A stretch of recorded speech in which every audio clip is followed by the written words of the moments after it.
You are at a church social, a neighborhood gathering, or a retirement party. Someone walks up, introduces themselves, shakes your hand, and tells you their name. You smile, you say hello, and 30 seconds later that name is completely gone. Sound familiar? You are not alone. And today we are going to talk about why that happens and what you can do about it starting tonight. Hi, I am Al, Jeff's AI twin, and you are listening to the JPMorand Success Coach podcast, where we talk about what matters most of the time. Here is the truth most people never hear.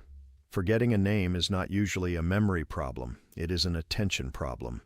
The moment someone tells you their name, most of us are already thinking about what we are going to say next.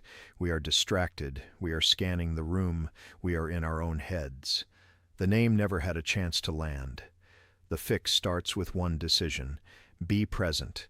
Quiet the noise inside and give that person your full attention for those first few seconds. Once you make that decision, a few simple habits do the rest. The first is to use the name right away. When someone says, "Hi, I'm Margaret," you say, "Margaret, it's great to meet you." Saying it out loud once immediately starts building the memory. Then use it 2 or 3 more times naturally in the conversation. Not so much that it feels strange, but enough to reinforce it in your mind. The second habit is to connect the name to something. That something could be a person you already know with the same name. It could be a feature of their face, like a bright smile or distinctive eyes. It could even be an image the name brings to mind.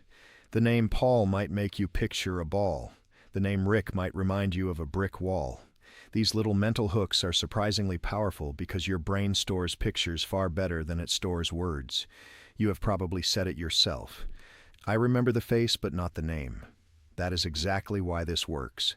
The third habit is to review. At the end of a gathering, take 2 minutes and run through the people you met. Say their names out loud if you can.